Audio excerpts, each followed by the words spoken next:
Algorithm. So basically runnable ইন্টারফেসের কথা বলতেছিলাম যে আমাদের থ্রেড যদি আমরা ইমপ্লিমেন্ট করতে চাই বা থ্রেড যদি আমরা ক্রিয়েট করতে চাই দুইটা ওয়েতে করা যায়। একটা হচ্ছে থ্রেড ক্লাস ইনহেরিট করে আর একটা হচ্ছে রানেবল ইন্টারফেস ইমপ্লিমেন্ট করে। So when it comes to runnable interface, the interface should be implemented by any class whose instances are intended to execute by a thread. তার মানে যেই ক্লাস বা যেই থ্রেডটা হচ্ছে এক্সিকিউট করতে যাচ্ছে কোন একটা ক্লাস, সেই ক্লাসটা ইমপ্লিমেন্ট করতে হবে। Runnable interface have only one method name run. So একটাই মেথড থাকবে যেটা হচ্ছে রান মেথড। অর্থাৎ আমরা রানেবল ইন্টারফেসটা যখন ইমপ্লিমেন্ট করব এর ক্লাসের আন্ডারে, অর্থাৎ যে ক্লাসে আমরা ইমপ্লিমেন্ট করব সেই ক্লাসের আন্ডারে একটা মেথড থাকবে, সেটা হচ্ছে রান। সো এই রান মেথডটাই বেসিক্যালি বলবে যে এই মধ্যে আমরা যে কাজটা লিখে রাখবো ওইটাই হচ্ছে বেসিক্যালি থ্রেড ক্লাসটা হবে। অর্থাৎ থ্রেড যদি স্টার্ট হয় তার মানে রান মেথডের মধ্যে যে কাজগুলো আছে ওগুলো হচ্ছে সে কাজ করবে। নেক্সট দেখেন কি বলা আছে, দ্য পাবলিক ভয়েড রান। এই মেথডটা কি জন্য ইউজ হয়? Use to perform action for a thread. যেটা একটু আগে বললাম যে রান মেথডের মধ্যে যে জিনিসগুলো আমরা অ্যাকশনগুলো লিখে রাখি বা স্টেটমেন্টগুলো লিখে রাখি ওগুলাই হচ্ছে বেসিক্যালি এক্সিকিউট হয়। Then start method of thread class is used to start a newly created thread. It performs following tasks. So যখন আমরা এই start method কাজ করি thread ক্লাসের মধ্যে তখন সে কয়েকটা কাজ করে। ফার্স্ট কাজ কি করে? সে হচ্ছে a new thread start. So যখন আমাদের start মেথডটা স্টার্ট হয় অর্থাৎ start মেথডটা রান করা শুরু করে তখন ফার্স্টে কি হয় যে একটা থ্রেড হচ্ছে স্টার্ট হয়। দেন সে কি করে? দেন হচ্ছে রানেবল স্টেটে হচ্ছে সে চলে যায় একটা কিউয়ের মধ্যে, যেটা বলছিলাম। So the thread moves from new state to the runnable state. New স্টেটে কি যখন আমরা ক্রিয়েট করে রাখছিলাম একদম ফার্স্ট নিউ স্টেট বা নিউ বর্ন স্টেট যেটা আমরা বলছিলাম। সো নিউ বর্ন অথবা নিউ স্টেট এইটাতে হচ্ছে আমরা কি থ্রেড ক্রিয়েট করলে থ্রেডটা থাকে।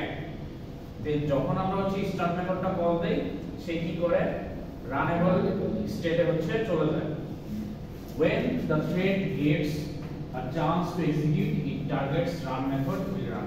তার মানে রানেবল স্টেট থেকে যখনই হচ্ছে থ্রেডটা একটা চান্স পায় বলতে কি হয়তো আগে থ্রেডের কাজ শেষ হয়ে গেছে অথবা হচ্ছে গিয়ে অন্য একটা থ্রেড ব্লক স্টেটে চলে গেছে, অর্থাৎ আগের যে কাজটা প্রিভিয়াস কাজটা কমপ্লিট হওয়ার পরে সে যখন চান্স পায় তখন হচ্ছে সে এক্সিকিউট করা শুরু করে রান মেথডের কাজটা। সো রানেবল স্টেট বেসিক্যালি কি একটা কিউ বলতেছিলাম সিরিয়ালে দাঁড় করায় একটার পর একটা। মনে করেন আপনি হচ্ছে গিয়ে কোন একটা জায়গায় গেলেন, দোকানে সিরিয়াল করি না আমরা সাধারণত।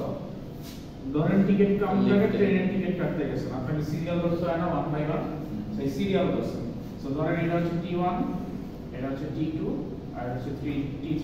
সো আমি মাত্র T3 হচ্ছে ক্রিয়েট করছি, ক্রিয়েট করার পরে কি করছি স্টার্ট মেথড দিয়েছি, সেই কি করছে সিরিয়ালে দাঁড়াইছে। এটা হচ্ছে স্টার্ট মেথড দেওয়ার পরে সিরিয়ালে দাঁড়াইছে, তার মানে সে এখন কি রানেবল স্টেটে আছে।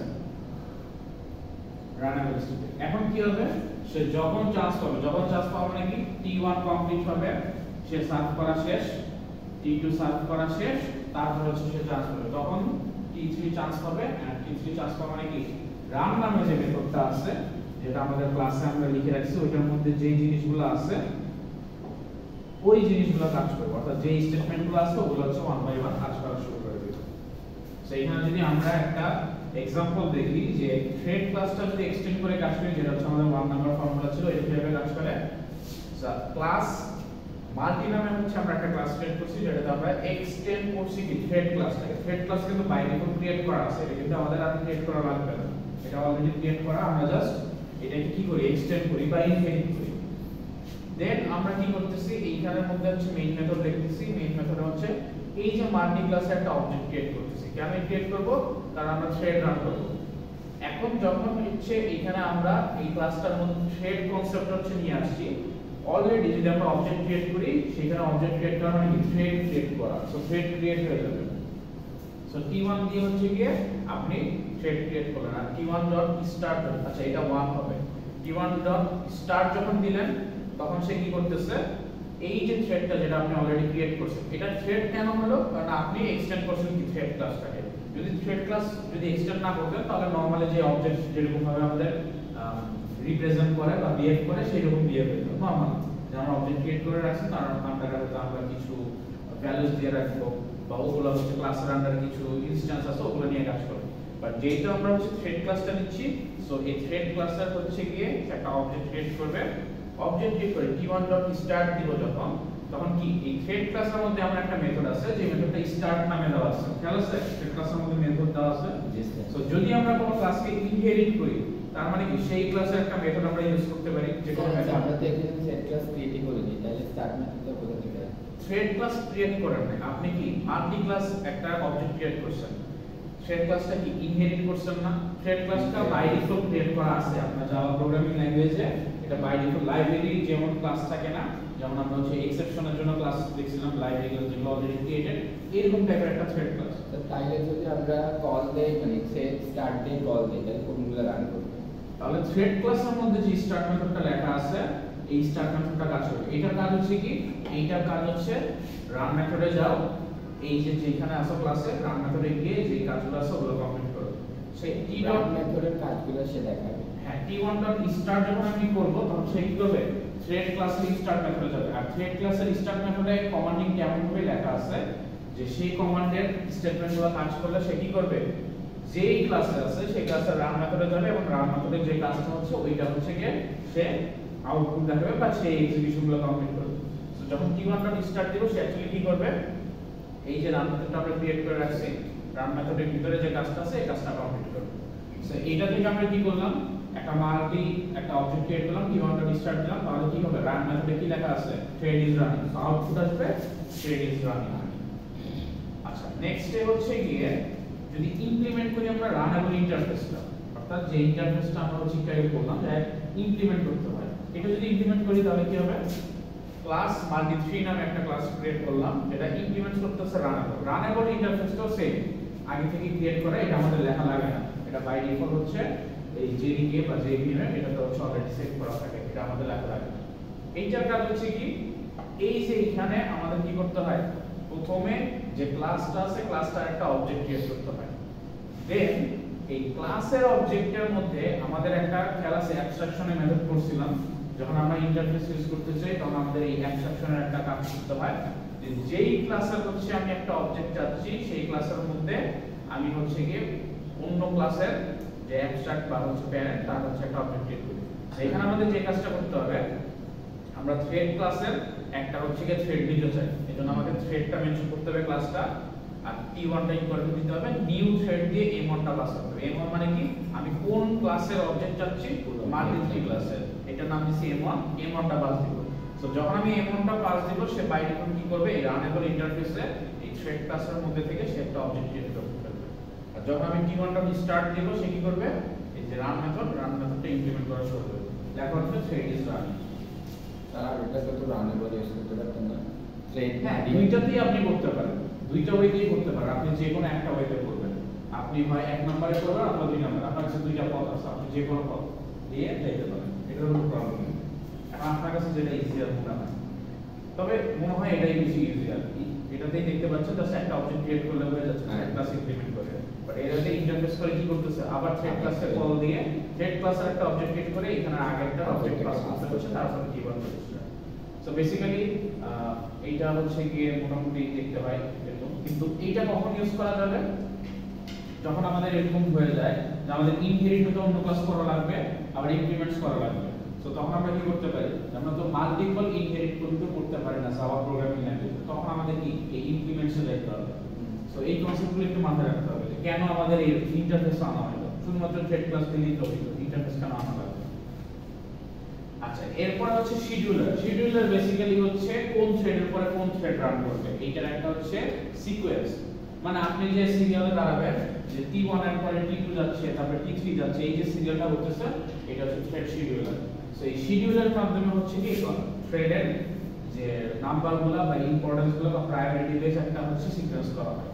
দেখি ফার্স্টে কি বলছে, thread scheduler is in Java is the part of JVM that decides which thread should run. So কোন থ্রেডটা রান করবে এখন এটা হচ্ছে ডিসাইড করে thread scheduler. There is no guarantee that which runnable thread will be chosen to run by thread scheduler. So এইখানে দেখেন একটা important কথা বলছে, রানেবলে যদি এরকম ভাবে সিরিয়াল থাকে, এটাই যে রান হবে এমন কিছু না। মনে করেন একটা রানিং স্টেটে t1 চলতেছে, রানিং একটা স্টেটে কিন্তু একটাই থ্রেড থাকবে, মাল্টিপল থাকবে না। আর রানেবল অর্থাৎ এর পরে সিরিয়ালে দ্বারা এসে রানেবল স্টেটে, যে এর পরে রানেবল স্টেট থেকে আসবে হচ্ছে ধরেন T2, অর্থাৎ T1 শেষ হয়ে গেলে T2 চান্স হবে। রানেবল তো সেকেন্ড, তারপরে থার্ড রানিং, ফোর্থ হচ্ছে আমাদের কি হ্যালো স্যার ওয়েটিং ওয়েটিং না ব্লক, তারপরে হচ্ছে গেটে। তো ব্লকের মধ্যে ওয়েটিং সাসপেন্ড সবগুলো চলে আসে, অথবা হচ্ছে ডেট স্টেজ চলে যায়। এরকম পাঁচটা স্টেপ করছিল না খেলা স্যার, আবার একটু আমাদের দেখে শুধু পড়া থাকে চার্ট করে দিয়েছেন একদম ফার্স্ট পেজে। এই যে এইখানে দেখেন। সো ফার্স্টে কি, ফার্স্টে হচ্ছে এই যে নিউ মানে নিউবর্ন, তারপর রানেবল স্টেট, তারপর রানিং, তারপর ব্লক, তারপর ডেট, এই পাঁচটা স্টেপ ছিল।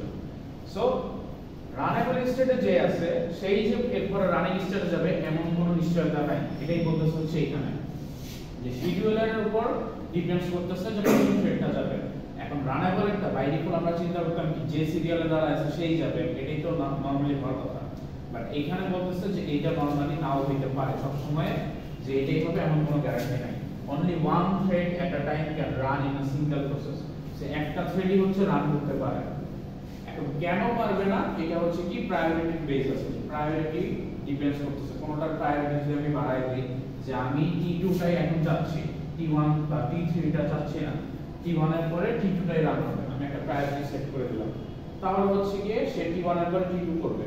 কিন্তু আমি যদি প্রায়োরিটি দিয়ে দিই যে T1 রান হবে, এখানে T3 যাবে, প্রায়োরিটি দিয়ে দিয়েছে সেটে, তাহলে সে কি করবে T2 থাকলেও রানেবল থাকলেও মনে করেন রানেবলে T2 আছে আর ব্লক স্টেটে মনে করেন T3 আছে, ধরেন এটা হচ্ছে ব্লক, সে কি করবে ব্লক স্টেট থেকে T3 কে টার্ন দিয়ে রানেবলে নিয়ে তারপর হচ্ছে রানিং স্টেটে যাবে, যেটা এখানে করে দেব। The thread scheduler mainly uses pre-empted or time slicing scheduling to schedule the threads. So time slicing ব্যাপারটা চলে আসে। টাইম স্লাইসিং কি, ধরেন আপনার কাছে হচ্ছে কি একটা টাস্ককে ফুল টাস্ক থ্রেড মানে কি একটা টাস্কে ছোট ছোট ডিভিশন করা, আপনি তিনটা থ্রেড ডিভাইড করলেন এই টাস্কটা। এখন এই তিনটা থ্রেড হইতে আপনার টাইম লাগে হয়তো প্রতিটা 10 সেকেন্ড করে, 10 সেকেন্ড 10 সেকেন্ড। কিন্তু এই থ্রেড শিডিউল কি করবে, এই প্রথমটা যদি 10 সেকেন্ড করে রাখে তাহলে হচ্ছে আলটিমেটলি কি হচ্ছে, ধরেন আবার আরেকটা টাস্ক আছে, টাস্ক এটা হলো 1 এটা 2। থ্রেডের কনসেপ্ট কি ছিল, আমি মাল্টিপল টাস্ক হচ্ছে একসাথে করব। সো দেখলে মনে হবে যে দুইটাই সাইমultaneously বা একসাথে প্যারালালি চলতেছে। সো এইটাও 10 সেকেন্ড 10 সেকেন্ড করে হতে লাগে। এখন আমি যদি এই টোটালটা 10 সেকেন্ড করি তাহলে কি 10 সেকেন্ডে টাস্ক 2টা বসে থাকবে না, টাস্ক 2টা আমার মনে হবে কি সে আমি যদি এই কাজ করতেছি 10 সেকেন্ড বসে আছে। সাপোজ ধরেন আপনি হচ্ছে কি একসাথে দুইটা ভিডিও রান করলেন পাশাপাশি, এখন এইটাই যদি হচ্ছে T1 থ্রেডটা কাজ করে, সে যদি 10 সেকেন্ড নিয়ে নেয় ফুললি, তাহলে কি হবে আপনি 10 সেকেন্ড ধরে T2 রান করতেই পারবেন না, অর্থাৎ সেকেন্ড টাস্কটা 10 মিনিট ধরে হোল্ড পজিশনে চলে যাবে। আপনার মনে হবে যে টাস্ক 1টা 10 সেকেন্ড চলতেছে, টাস্ক 2টা 10 সেকেন্ড বসে আছে। এই জন্য যে কাজটা করা হয় এইগুলোকে, এই যে T1টাকে, এটাও তো থ্রেড বাট এটা টাইম লাগে থ্রেড কমপ্লিট করতে, সেটাকে যে ছোট ডিভাইড করা হয় টাইম স্লাইসিং। অর্থাৎ আমি T1 কে হয়তো ধরেন 0.01 সেকেন্ড হচ্ছে রান করব, তারপরে হচ্ছে কি এইখানে T21 কে 0.01 সেকেন্ড রান করব, তারপরে আবার কি করব এইটা T2 কে 0.01 সেকেন্ড, অর্থাৎ এই থ্রেডেরও একটা ছোট ছোট পোরশন টাইম নিয়ে আমি হচ্ছে রান করব। তার মানে থ্রেড যদি 10 সেকেন্ডও লাগে আমি এটাকেও ছোট টাইমে ডিভাইড করব, এমন ছোট টাইমে ডিভাইড করব যাতে এই যে টাস্কগুলো কমপ্লিট হচ্ছে এটা যাতে আমার চোখে ধরা না পড়ে, চোখে যাতে আমি বুঝতে না পারি যে একটা অফ হচ্ছে একটা অন হচ্ছে, একটা অফ হচ্ছে একটা অন হচ্ছে। আমাদের এই আইস ধরতে পারে কতটুকু, এটা তো খেলা স্যার বলেন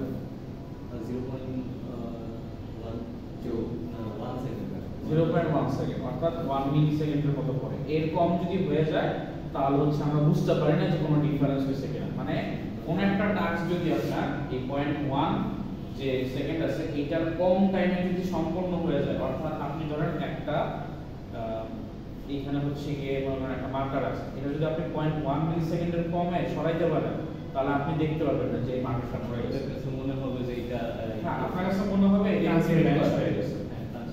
মানে ব্যাপারটা হচ্ছে আমাদের চোখ বা ব্রেন এর থেকে কম টাইম ক্যাচ করতে পারে না। সো এই কারণে অনেক সময় দেখবেন যে হইতে পারে টেলিপোর্টের ব্যাপারটা অনেকটা এইভাবে আসছে, যাই হোক এটা অনেক অন্য কনসেপ্ট।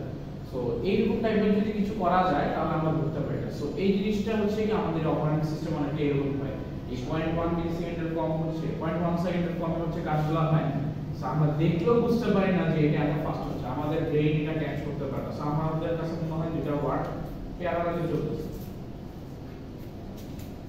তো দুইটা ওয়ার্ড যখন প্যারালালি চলতেছে আমরা দেখতে পারি, তখন আমাদের কাছে কি কোনো প্রবলেম মনে হয় না।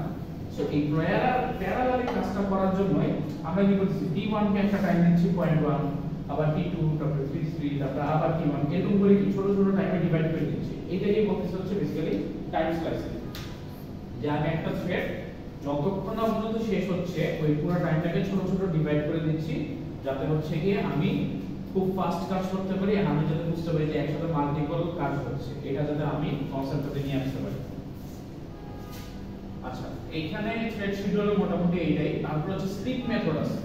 স্লিপ মেথডটা কি, এটা অলরেডি আমরা একটু পড়ছি ফার্স্টের দিকে, তারপরে একটু মনে রাখি, কারণ এইগুলা মেথডগুলো আমাদের বেশি দরকার হয় এখানে, কারণ আমরা থ্রেড দিয়ে কাজ করি। এক্সাম্পল মানে দেখতে আমরা দেখলাম স্লিপ মেথডে ওয়েটিং এর জন্য হ্যাঁ দেখাইছি। না দেখালে পরে আছে, সমস্যা নেই, একটু পরে আমরা আচ্ছা, স্লিপ মেথড ইন জাভা, এই স্লিপ মেথডটা বেসিক্যালি কি করে, কোন একটা থ্রেডকে হচ্ছে গিয়ে কোন একটা টাইমের জন্য হচ্ছে শর্ট টাইমের জন্য সে হচ্ছে জাস্ট সাসপেন্ড করে রাখে বা অফ করে রাখে। সো বেসিক্যালি সিনট্যাক্স হচ্ছে কি, সিনট্যাক্স হচ্ছে স্লিপ যে মেথড, এই মেথডটাই জাস্ট স্লিপ। আমি যখন থ্রেড ক্লাসটা নিয়ে আসবো, থ্রেড ক্লাসের মধ্যে এরকম নামে একটা মেথড আছে। সো এই মেথডটা দিয়ে আমি হচ্ছে কি করব, কল দিতে পারি। অর্থাৎ আমি যদি এখানে দেই ধরেন রান মেথডের মধ্যে আমি হচ্ছে গিয়ে রান করতেছি, রান মেথডের মধ্যে রান করতে গিয়ে আমি এখানে দিলাম স্লিপ। এখন স্লিপ এটা দিলে সে কি হবে, একদম টোটালি অফ হয়ে যাবে। আর আমি যদি এখানে টাইম দিয়ে দেই, ধরেন 5000 মিলিসেকেন্ড, স্লিপের এখানে প্যারামিটারগুলো কিন্তু মিলিসেকেন্ডে যায়। সো সে কি করবে, 5000 মিলিসেকেন্ড মানে কি 5 সেকেন্ড, 5 সেকেন্ড হচ্ছে এই থ্রেডটা অফ করে রাখবে। সো এটার এক্সাম্পল একটু পরে দেখবো, সেইভাবে আমাদের কাজ করতে হয়। Thread class provides two methods already বলে দিয়েছে। একটা হচ্ছে কি যে আপনি এখানে মিলিসেকেন্ড প্লাস ন্যানোসেকেন্ড দিতে পারবেন, আর থ্রোজ ইন্টারাপ্ট এক্সেপশন এটা দেওয়া হয় যাতে এই স্লিপটা যখন হয়ে যাবে যাতে কোনো এক্সেপশন ক্রিয়েট না হয়। এই এক্সেপশনটা হ্যান্ডেল করার জন্য হচ্ছে থ্রোজ ইন্টারাপ্ট এক্সেপশন দেওয়া লাগে, যে এইখানে আমি একটা থ্রেডকে ইন্টারাপ্ট করতেছি, অর্থাৎ একটা টাস্ককে আমি ফোর্সফুলি অফ করে দিচ্ছি, বাট এটার জন্য একটা প্রবলেম ক্রিয়েট হতে পারে পরবর্তীতে, যে আমি টাস্কটা কমপ্লিট করতে গেছি, মাঝখানে মনে একটা কিছু স্টপ হয়েছে, ওইটা যাতে না হয় তার জন্য আমরা এই এক্সেপশনটা থ্রো করি। তো এটা জাস্ট মাথায় রাখতে হবে, এটার তো ইমপ্লিমেন্টেশন আমরা হয়তো নাও দেখবো। সো এইটা হচ্ছে স্লিপ মেথডের এক্সাম্পল। এখন এক্সাম্পলে আসি, দেখি কিভাবে কাজ করতেছে। ফার্স্ট হচ্ছে মেইন মেথডে যাই আমরা।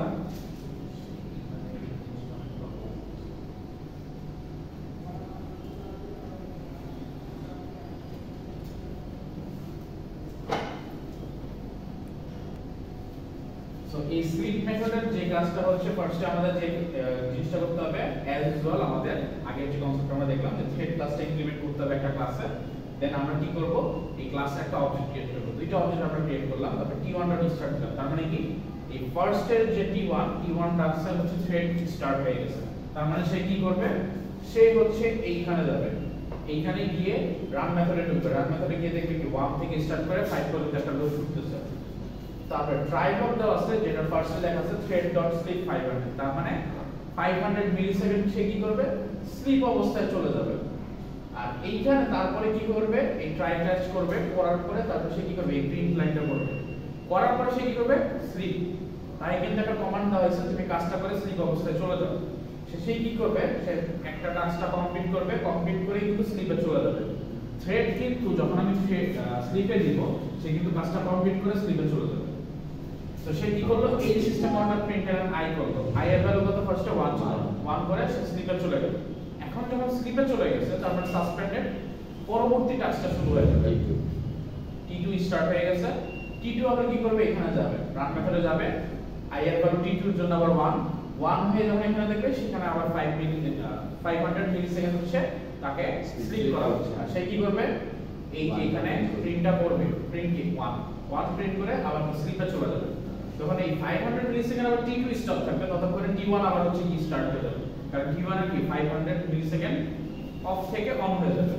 অন হয়ে গেলে T1 এর ক্ষেত্রে কি i এর ভ্যালু বেড়ে যাবে, বেড়ে গিয়ে 2 হবে, 2 হয়ে গেলে আবার কি দেখবে, আবার অফ হওয়ার জন্য বলছে, প্রিন্ট হয়ে আবার অফ হয়ে যাবে। তো তখন আবার কি T2 স্টার্ট হয়ে যাবে। সো এই যে কনসেপ্টটা, এই রোটেশনটা হতে থাকবে বারবার। সো একবার কি হচ্ছে, T1 স্টপ হয়ে যাচ্ছে 500 মিলিসেকেন্ডের জন্য, আর করেসপন্ডিং i এর ভ্যালুটা প্রিন্ট করে ফেলতেছে, তারপরে কি আবার T2 স্টার্ট হয়ে যাচ্ছে। এই কারণে 1 1 2 2 3 3 4 4 পাচ্ছে। সো T1 এর জন্য একবার 1, তারপরে T1 স্লিপ মোডে চলে যাচ্ছে, T2 এর 1 প্রিন্ট হয়ে গেল, আবার T2 স্লিপ মোডে চলে গেল, আবার T1 স্টার্ট হয়ে গেল, T1 এর 2, আবার T2 কি হচ্ছে স্টার্ট হয়ে যাচ্ছে, T1 আবার স্লিপ। সো T1 হচ্ছে আবার স্টার্ট হয়ে গেল 3, T2 আবার স্টার্ট হয়ে গেল, T1 স্টার্ট হলো, T2 স্টার্ট হলো, আর বাকিগুলো কি 500 মিলিসেকেন্ড করে স্লিপ হয়ে যাচ্ছে। সো এই কারণে 1 বাই 1 প্রিন্ট হচ্ছে, মানে একটা T1 এর জন্য প্রিন্ট হচ্ছে, আর T2 এর জন্য আবার T1 T2 T1 T2 বলে। স্যার এখানে তো দুইটা আছে, তার জন্য হচ্ছে একটা হইলে আরেকটা অটোমেটিক রান হয়ে যেত। যদি আগে থাকতো তাই যদি 3 নাম্বার থাকতো তাহলে T2 যদি হচ্ছে কি আপনার স্টার্ট হয়ে গিয়ে স্লিপ হয়ে যেত, ততক্ষণে যদি আবার হচ্ছে T3 একটা হচ্ছে 1 হওয়ার মতো চান্স পেতো, তার মানে T1 যদি ততক্ষণে স্টার্ট না পেতো, 500 মিলিসেকেন্ড, তার মানে T1 ও স্টপ, T2 ও স্টপ। সো ততক্ষণে T3 আবার ফ্রি থাকতো, T3 স্টার্ট হয়ে যেত, বুঝতে পারছেন? তখন T3 যদি থাকতো তাহলে প্রিন্ট হতো কি 1 1 1 2 2 2 এর উপরে প্রিন্ট হতো, বুঝতে পারছেন? 3 3 3 4 4। এটা একটা কনসেপ্ট আমরা একটু পরে দেখব। স্যার এখানে কি এরকম না যে হচ্ছে T1 যখন স্লিপে আছে বা হচ্ছে তখন হচ্ছে T2 কাজ করতেছে, T2 তো আবার T1 তখনই স্টার্ট হবে যখন T2 শেষ হবে। T1 আবার তখনই T1 ফ্রি হয়ে গেলে তারপরে হচ্ছে T2 কে ব্লক করে কাজ করা শুরু করবে না, রান করা শুরু করবে। T1 ফ্রি হয়ে গেলে T2 কে ব্লক করে কাজ করবে, মানে না, আপনার রানিং স্টেটে কি চলতেছে, T2 চলতেছে, রানিং স্টেট যখন T2 চলতেছে, সে কি করছে, T2 তে গিয়ে দেখতেছে আবার T2 কে অফ করে দেওয়া হচ্ছে। সো T2 তো অফ হয়ে যাবে বাই ডিফল্ট তার মেথডের জন্য। যখন অফ হয়ে গেল ততক্ষণে কি হবে, T1 কি আমি 500 মিলিসেকেন্ডের জন্য অফ করছিলাম, আমি কিন্তু টাইম দিয়েছি, কিন্তু আজীবনের জন্য অফ করিনি। 500 মিলিসেকেন্ড কমপ্লিট হয়ে গেল, তখন থ্রেড তো মাস্ট বি চলবে, এখন থ্রেডে ফ্রি আছে কি, T2 তো তখনও অফ আছে, কারণ T2 কে কমান্ড দিয়ে অফ করা আছে, T1 টা ফ্রি আছে, T1 স্টার্ট হয়ে যাবে, কারণ থ্রেড তো চলবে, থ্রেড অফ থাকবে না, কাজ চলতেছে, থ্রেড চলবে। এখন যে স্টার্ট হওয়ার মতো ক্যাপাবিলিটি রাখে সেই স্টার্ট হয়ে যাবে, অর্থাৎ যার প্রায়োরিটি আছে সেই স্টার্ট হয়ে যাবে, আর যার প্রায়োরিটি আমি অফ করে দিছি সে অফ অবস্থায় থাকবে। আরেকটু এক্সাম্পল দেখবেন, দেখলেই হচ্ছে কি আমরা একটু বুঝতে পারবো। এরপর হচ্ছে আমরা জয়েন্ট মেথড দেখব। জয়েন্ট মেথডটা বেসিক্যালি কি, এটা আমাদের খেয়াল ছিল একটু আমরা পড়ছিলাম। জয়েন্ট মেথড হচ্ছে যে কোনো একটা থ্রেড কমপ্লিট না হওয়া পর্যন্ত আমরা কাজ করব না, অর্থাৎ অন্য থ্রেড কাজ করবে না, যেটা একটু আপনি একটু বললেন যে স্যার এভাবে কি করা যায় না, এই এক্সাম্পলটা দেখলে আমাদের আর কি ক্লিয়ার হবে। So the joint method waits for a thread to die, তার মানে একটা থ্রেড যতক্ষণ না পর্যন্ত ডেড স্টেটে যাচ্ছে, অর্থাৎ মারা যাচ্ছে বলতেছি, মানে হয় থ্রেড ফুললি কাজ কমপ্লিট করে ডেড স্টেটে চলে যাবে, অথবা আমি ফোর্সফুলি অফ করব। সো এখানে ফোর্সফুলি হওয়ার কোনো কনসেপ্ট নাই, এখানে ব্যাপারটা হচ্ছে যতক্ষণ পর্যন্ত ডেড স্টেটে যাচ্ছে, অর্থাৎ থ্রেড কমপ্লিট হয়ে মারা না যাচ্ছে, ততক্ষণ আমরা হচ্ছে কি করব, ওয়েট করব। In other words, it causes the currently running threads to stop executing until the thread is joins with complete system. তার মানে জয়েন দিয়ে যদি আমি কোনো থ্রেডকে দিয়ে রাখি, সেই থ্রেডটা কমপ্লিট না হওয়া পর্যন্ত রানিং স্টেটে অন্য কিছু এক্সিকিউশন হবে না, স্টপ হবে না এই জয়েন থ্রেডটা। এটার একটু एग्जांपल দেখলে আরেকটু ক্লিয়ার হবে। সো এখানে জয়েন মেথডটা এইভাবে দিতে হয়, জয়েন দিতে হয় মিলিসেকেন্ড, অর্থাৎ কিছু মিলিসেকেন্ডের জন্য আমি ওয়েট করব এই থ্রেডের জন্য, যে এর মধ্যে যদি সে ডাই স্টেটে চলে যায় তাহলে আমি কাজ শুরু করব, আদারওয়াইজ হচ্ছে নরমাল যে এক্সিকিউশন এটা চলতে থাকবে। আর আরেকটা হচ্ছে এখানে দিলাম যে ডিরেক্ট জয়েন দিব, তার মানে সে যত সেকেন্ডই লাগুক কোনো প্রবলেম নাই, আমার পুরোটা কাজ কমপ্লিট হবে থ্রেড, দেন হচ্ছে বাকিগুলো স্টার্ট হবে। আর থ্রোজ হচ্ছে সেম, এক্সেপশন থ্রোজ করা হয়েছে যাতে কোনো ইন্টারাপ্ট হয়, যেহেতু আমি ফোর্সফুলি কোনো একটা জিনিসের জন্য ওয়েট করতেছি, সো যদি ইন্টারাপ্ট ক্রিয়েট হয় তাকে যাতে হ্যান্ডেল করা যায়। এক্সাম্পলটা একটু দেখি, এক্সাম্পলটা একটু খেয়াল করেন। ফার্স্ট আমরা যে কাজটা করলাম, এই থ্রেড ক্লাসটাকে এক্সটেন্ড করলাম, তারপরে কি করলাম, এই মেইন মেথডে এলাম। একটু আমি যে সিকোয়েন্সে দেখতেছি ওই সিকোয়েন্সে দেখেন, একবার হাবিজাবি একটা মাথা ঘুরে দেবেন। সো T1 T2 T3 তিনটা হচ্ছে আমরা থ্রেড ডিক্লেয়ার করলাম, তিনটা হচ্ছে অবজেক্ট ক্রিয়েট করলাম এই ক্লাসে। এখন এই অবজেক্ট ক্রিয়েট করার পরে দেখেন ফার্স্ট আমরা কি করছি, T1 টা স্টার্ট করতেছি, এখন আমি T2 বা T3 স্টার্ট করিনি, T1 টা স্টার্ট করতেছি, দেন আমি কি করলাম, ট্রাই ক্লাসের মধ্যে কি করলাম, T1 ডট জয়েন, তার মানে T1 ডট জয়েন না মানে কি, T1 যতক্ষণ না পর্যন্ত শেষ হবে এবং অন্য থ্রেডগুলো স্টার্ট করব না, এই আমি হচ্ছে গিয়ে এই কন্ডিশনটা দিয়ে দিলাম। জয়েন দেওয়া মানে কি, যে যতক্ষণ না পর্যন্ত শেষ হচ্ছে ততক্ষণ পর্যন্ত ওয়েট করবে। সো t1 ডট জয়েন দিলাম, তার মানে t1 শেষ না হওয়া পর্যন্ত আমি অন্য থ্রেডে যাব না। আর এই ট্রাই ক্যাচার পরে আমি কি করলাম, t2 ডট স্টার্ট দিলাম, t3 ডট স্টার্ট দিলাম। সো নরমালি কি হওয়ার কথা, আগে যদি কনসেপ্ট করতাম তাহলে কি t111 মানে এইভাবে হইতো 111, বাট এখন জয়েন দেওয়া মানে হচ্ছে যে আমি তাকে ফোর্সফুলি বললাম যে t1 যতক্ষণ না পর্যন্ত হচ্ছে কি আমার শেষ হচ্ছে ততক্ষণ পর্যন্ত আমি ওয়েট করব। সো এর মধ্যে t1 এ যদি স্লিপও থাকে, ঘুমায় থাকে, সাসপেন্ড থাকে, যাই হোক। সো এখন দেখেন যখন আমি t1 ডট স্টার্ট করব সে কি করবে, রান মেথডে যাবে, রান মেথডে গিয়ে ট্রাই করবে কি এই থ্রেড ডট স্লিপ চলে আসলো। এখন যে স্লিপ মেথডটা চলে আসলো, এখন স্লিপ মেথড চলে আসলে নরমালি কি হওয়ার কথা, থ্রেডটা স্টপ হওয়ার কথা। স্টপ হয়ে আমাদের কি t2 আর t3 স্টার্ট হয়ে যাওয়ার কথা নরমাল কনসেপ্ট অনুযায়ী। আমরা আগেরবার যেমন দেখলাম যে t1 স্টপ হলে t2 স্টার্ট হয়ে যায়, আবার t2 স্টপ হলে t1 হয়। বাট এইখানে যেহেতু t1 ডট জয়েন আছে, সে এখানে এসে 500 মিলিসেকেন্ডের জন্য স্টপ হবে বা স্লিপ মোডে যাবে, কিন্তু যেহেতু জয়েন আছে সেই t1 পুরোটা শেষ না করা পর্যন্ত ওয়েট করবে, অর্থাৎ 500 মিলিসেকেন্ড ওয়েট করবে, প্রিন্ট করে ফেলবে। আবার এখানে আসবে 500 মিলিসেকেন্ড পরে আবার স্টার্ট হয়ে যাবে t1, সে এখানে কি করবে, স্লিপ মোডটা পাবে, সে প্রিন্ট করবে, আবার স্লিপ মোডে চলে যাবে, আবার 500 মিলিসেকেন্ড টাইম পরে আবার অন হবে। তার মানে t1 ই প্রতিবার রান করবে, ওই t2 t3 তে যাবে না, কারণ আমি জয়েন মেথডটা দিয়ে রাখছি। এই কারণে দেখেন ফার্স্টে t1 এর জন্য 1 2 3 4 5 এটা হচ্ছে, এরপরে হচ্ছে t2 স্টার্ট হচ্ছে। t2 আর t3 এর মধ্যে কি কোনো জয়েন মেথড আছে? নাই। তাহলে t2 আর t3 টা কি আগের কনসেপ্টে ইউজ হবে। t2 যখন স্টার্ট হবে এখানে কি যাবে, রান মেথডে যাবে, গিয়ে দেখবে 1 আছে, এখানে স্লিপ। সো t2 কে কি হবে, 500 মিলিসেকেন্ডের জন্য স্লিপ মোডে চলে যাবে, ততক্ষণে কি t3 স্টার্ট হয়ে যাবে। t3 স্টার্ট হয়ে আবার 1 প্রিন্ট করলো, 500 মিলিসেকেন্ড স্টপ হয়ে গেল, ততক্ষণে আবার t2 স্টার্ট হয়ে যাবে, t2 স্টার্ট হয়ে 2 প্রিন্ট করে ফেললো, আবার t2 স্লিপে চলে যাবে, t3 স্টার্ট হয়ে যাবে। সো আগের কনসেপ্টে হচ্ছে t2 আর t3 চলবে, কিন্তু যেটা আমরা জয়েন্ট মেথড দিয়ে রাখছি t1 টা হচ্ছে টোটালি কমপ্লিট না হওয়া পর্যন্ত বাকি থ্রেডগুলো স্টার্ট হবে। সো এইভাবে হচ্ছে আমরা বেসিক্যালি প্রায়োরিটি সেট করে শিডিউলার করি বা মেথডগুলো চেঞ্জ করি। স্যার মাঝখানে যেটা কিছু হলো যে রান মেথডের ভিতরে মাঝখানের কোনটা, এই যে স্টার্ট মেথড দিয়ে ট্রাই ক্যাচ দিয়ে করবেন জয়েন মেথড, এইটা না না না, এটা হচ্ছে এটার পরে, এইটার পরের লাইন, অর্থাৎ অবজেক্ট ক্রিয়েট করলাম, তার পরের লাইনে হচ্ছে আমি t1 ডট স্টার্ট করলাম, এই অবজেক্টটা স্টার্ট করে দিলাম, তারপরে জয়েন করলাম, তারপরে হচ্ছে কি আমি t2 আর t3, এটা হচ্ছে মেইন, মানে এইটার পরের লাইন থেকে এখানে দেওয়া মেইন মেথডের পরে। সেটা কি বুঝা গেল? এখানে দেখেন একটা লাইন দেওয়া আছে, as you can see above example when t1 completes its task then t2 and t3 start activity। তারপরে t1 কমপ্লিট হবে, তারপরে t2 আর t3 হচ্ছে গিয়ে স্টার্ট হবে।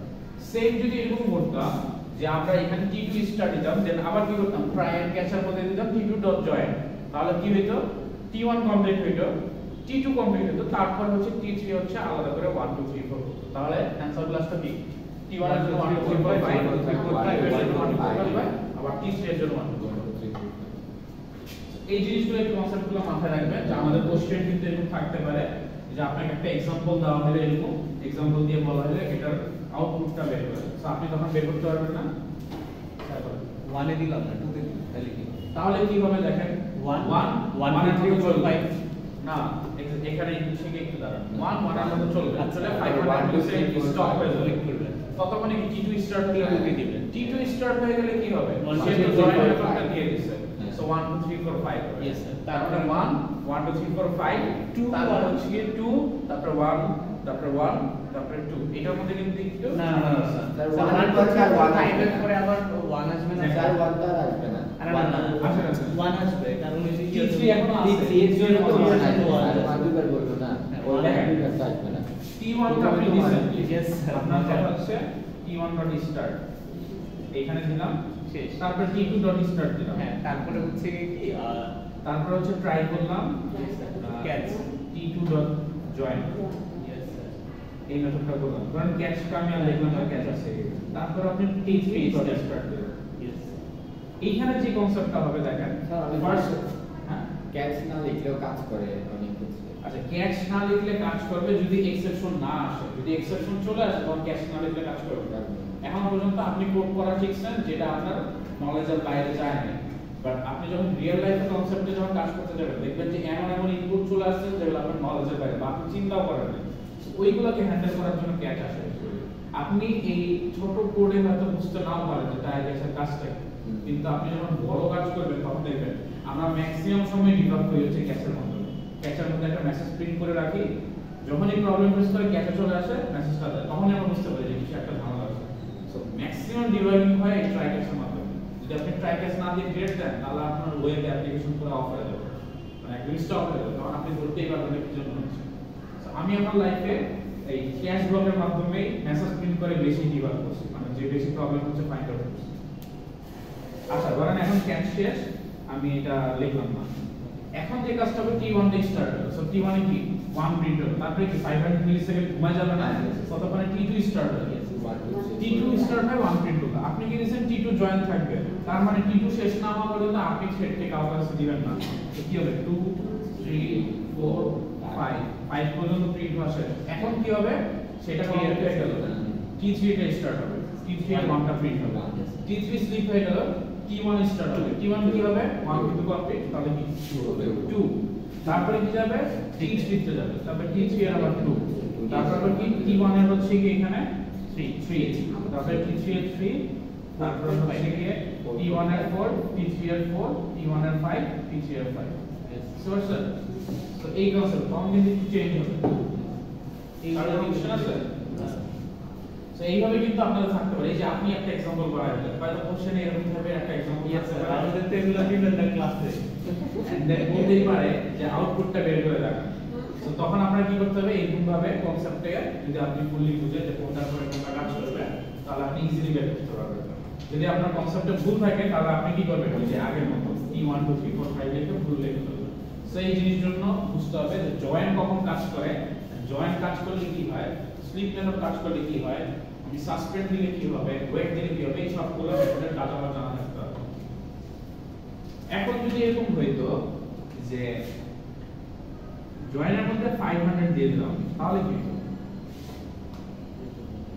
500 ফার্স্ট এখানে আসতো T1 স্টার্ট হতো 1 প্রিন্ট হতো, T2 স্টার্ট হয়ে যেত, তারপর কি হতো 1 প্রিন্ট হতো, 1 প্রিন্ট হওয়ার পরে 500 মিলিসেকেন্ড সে যেত, 500 মিলিসেকেন্ড সে ওয়েট করবে।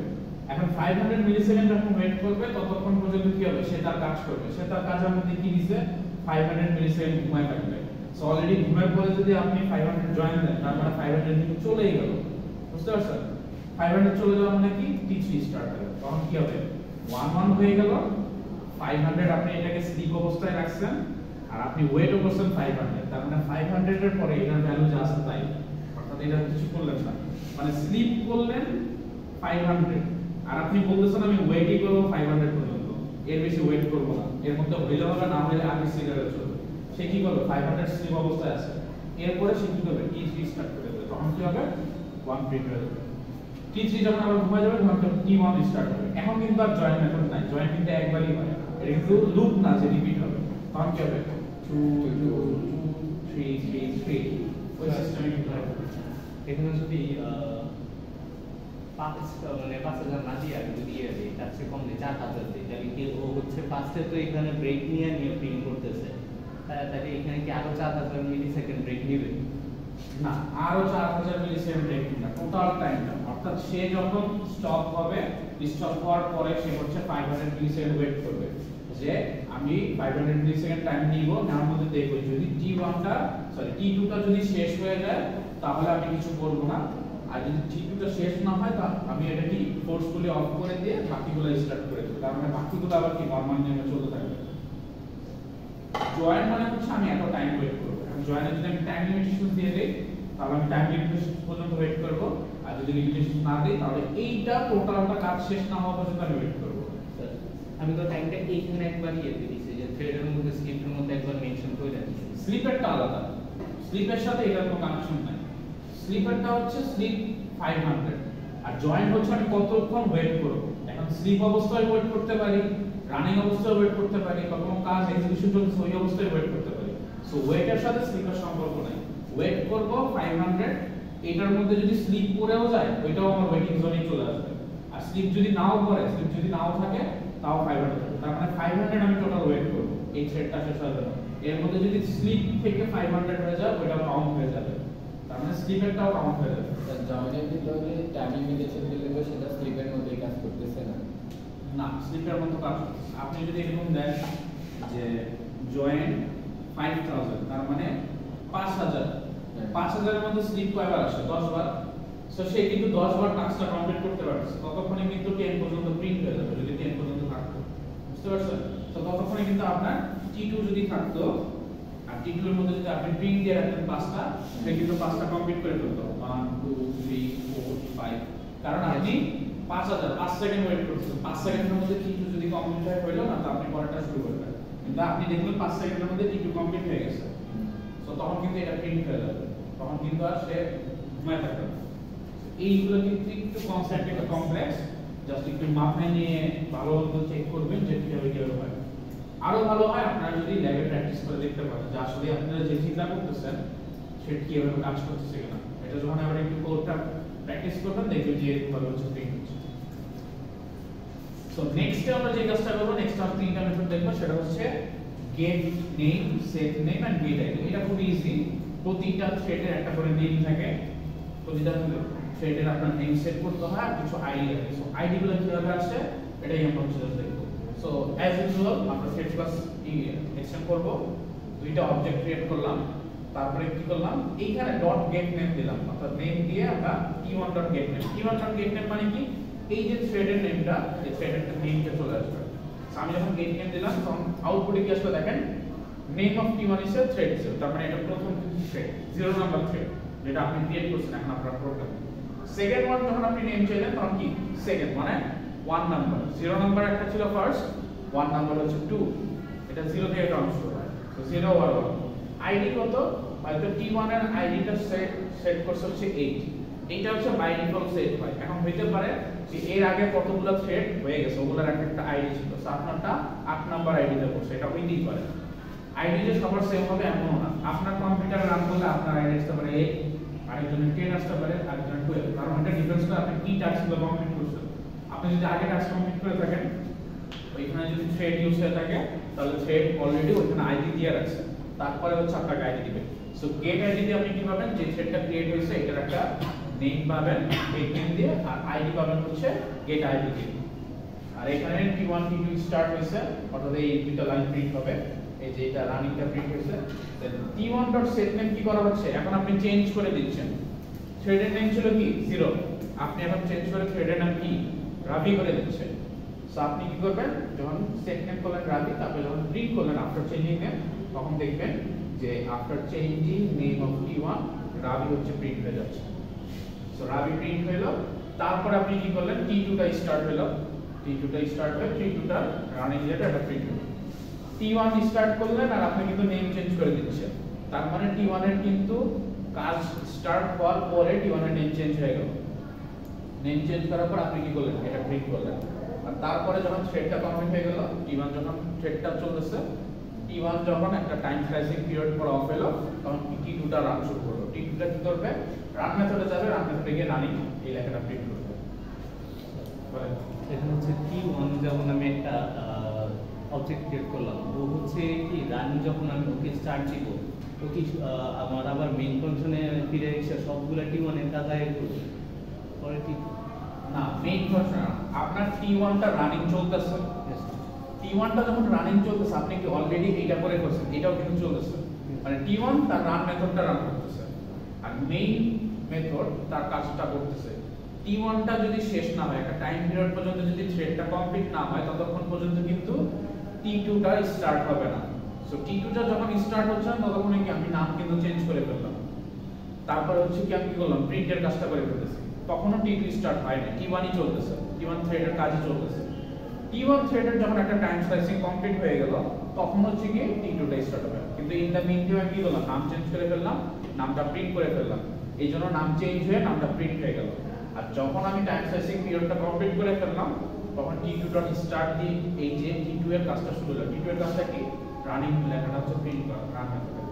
এই কারণেই হচ্ছে আপনি আগে দেখতে পাচ্ছেন রাবিটা পরে দেখতে পারবেন, এই কারণে যে আপনার t1টা তার টাইম স্লাইসিং পিরিয়ডটা কমপ্লিট করবে, আর পিরিয়ডটা কমপ্লিট না করলে আপনি কি করবেন, টি2 রান করতে পারবেন না বা স্টার্ট করতে পারবেন না, কিন্তু ততক্ষণ আপনি নেম চেঞ্জ করে ফেলছেন, একটা প্রিন্ট করে ফেলছেন।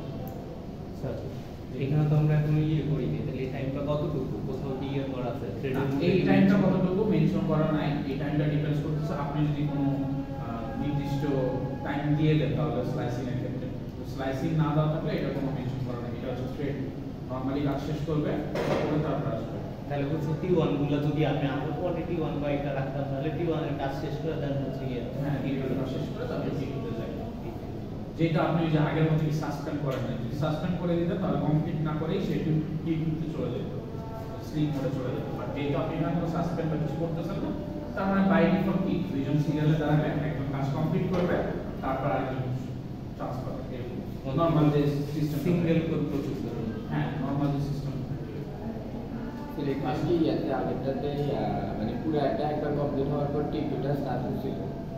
টি1 টা পুরোটা কমপ্লিট ওই যে রানিং ছিল রানিং সিলভার আছে এই দেখেন এখানে যে জিনিসটা হচ্ছে টি1 টা স্টার্ট করছেন, এখন টি1 এ কিন্তু আপনি কোনোভাবে স্টপ করেন না। আগেরবার যে কাজটা করতেছিলেন প্রতিটা জায়গায় আপনি স্লিপ দিয়ে স্টপ করে দিচ্ছেন।